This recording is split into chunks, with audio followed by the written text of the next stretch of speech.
This was a really fun episode and it's time to review it.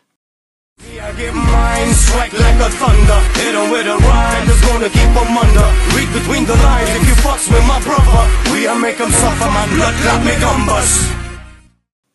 Hello guys, I'm back with yet another review and this episode was really fun. I'm sorry for this. It was something light after some very hard episodes one after another. Literally ever since episode 109 we have had big fights after big fights. Goku versus Jiren, Jiren versus Hit, Goku versus Kale and Caulifla, then fused into Kefla. Literally this episode was very much needed and I really enjoyed it. This tournament really missed something like that, even though I understand the stakes that are on this tournament, but still, this was something very smart from Toei and the others to put on. This episode literally started with Vegeta trying to use the Ultra Instinct and he keeps repeatedly gets punched in face from Catopesla. Literally, for me, that was damn funny as Vegeta was trying something he had no clue on. But yeah, Vegeta got annoyed by being punched in face, you don't say, and really kicks Catopesla's ass. It was very cool done. Then we have Alice telling Ribrianne and Rozie to go after Goku, who was in no fighting state whatsoever. Goku could barely keep himself up on his feet, which even more tells you the stress that Ultra Instinct or Migate no Gokui puts to his body. Alice did actually order her whole universe fighters, basically on the tournament, to go after Goku, which is something that we knew would happen from the preview for this episode. Actually, that did manage to raise the tension a little bit. The episode moved on to Android 18 and 17, where 18 suggests that they should help Goku, but 17 first wants to fix her leg, and this is where the episode got really emotional as he explains that he learns such stuff thanks to his family and the job he has on island. That was really emotional part and really got me. I cannot explain it perfectly well, but these androids were created to kill Goku. Now they are actually helping him. And future Trunks' era tells you how they were meant to be. I'm really glad that Toriyama did stick with them around and totally changed their characters from the future selves. It was amazing to see that kind of stuff. And Android 17 is really growing more and more into me. He's just turning out to be such an amazing character, and maybe, just maybe, they will have him stick around more, which I hope. Battle between androids versus Rozie and Ribrianne begins, with Rozie wanting to take on 17 to avenge her friend, Kakunsa. Which reminds me, we have quite some friends in the teams here in tournament, and that is kinda cool. Especially 3-people team, if that makes sense. And this is where the episode starts to get really funny. With the battle progressing, we saw 18 and 17's teamwork on full flow, especially when Rozie attacked and they dodged it for it to end up at Ribrianne. Her reaction, man, it really cracked me up. This episode was Ribrianne's character in a nutshell. I laughed so damn hard with this episode, and that is why I loved it so much. And I don't even understand why I'm having it so hard to get the words out of me. While the fight between 17 and Rozie was happening, we had a shot of the Omni Kings for the first time actually being cute, and they were imitating Rozie. Man, it killed me seeing that. Ever since when Zeno first appeared, I didn't like him. But this was something so coolly done, and it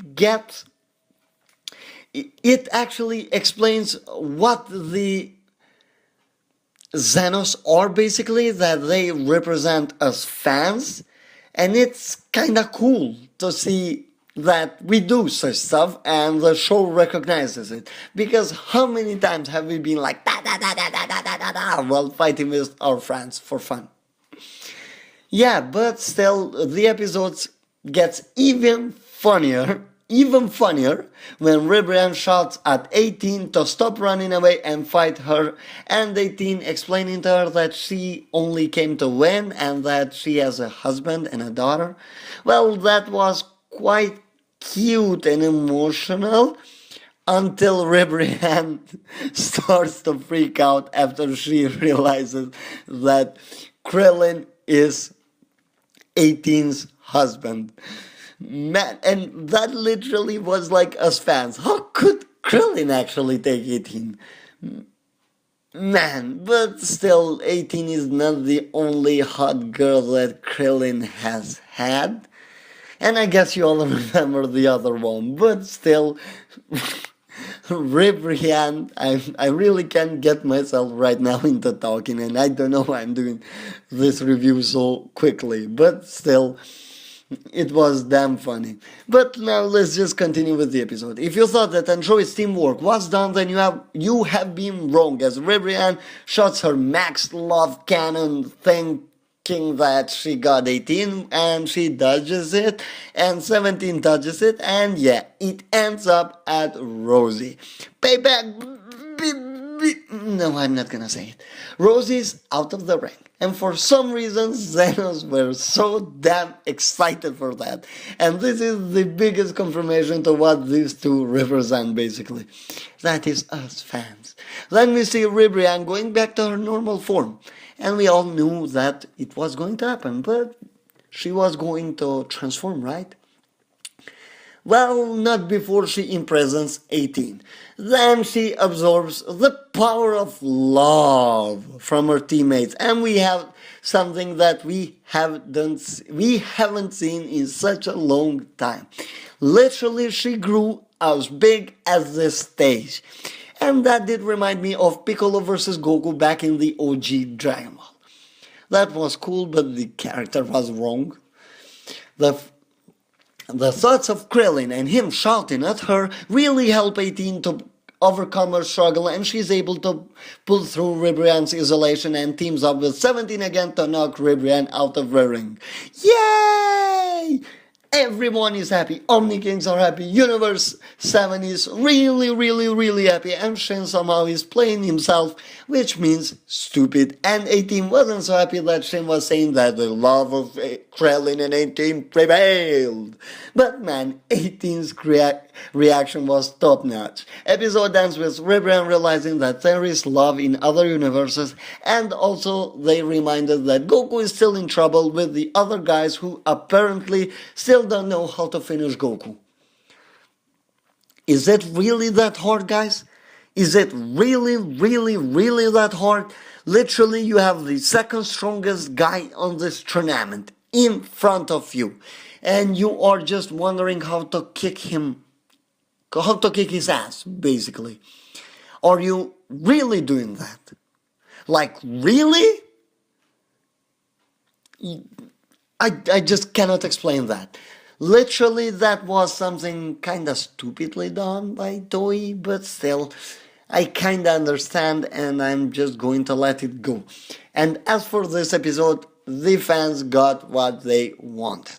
Ribrianne is out, Rozie is out, and the next episode is really something that is going to get dark. Or maybe not for some. Some are maybe expecting this. Yeah, because Ribrianne is really matching the Universe 9 Kaioshin. What was his name? I can't remember it on top of my head. Yeah, she has been up there with them when it comes to being annoying, so yeah. And this episode was kinda cool for Ribrianne, maybe. I didn't hate her at first. My hate for her started on episode 109, because I kinda understood what her character was, and that is why I didn't really hate her. But episode 109 really did push me, and yeah, my hate for her really started to grow after that. But still, she's gone. I didn't suffer that much. The people who hated her since her first show up, well, man, you guys must be really relieved. But yeah, they are gone, and we also got the reminder of that only 15 episodes are left, which means that tournament is picking up pace. This episode is probably going to be the last one of this type. It was great, awesome, and I did enjoy it. The main point is that this episode was needed. Because as I said before, is that this is the last light episode. I don't know why I'm calling it light, but still, I can't find other words apparently. But guys, give me a break because it's 2 a.m. here. I'm not living in America, sadly. I wish I was, but I'm not. But still, this episode was great. It had a lot of comedy, and I'm so going to rewatch it. And I don't know what to say anything anymore. The animation was great, the art was great, and basically, guys, you have to watch this.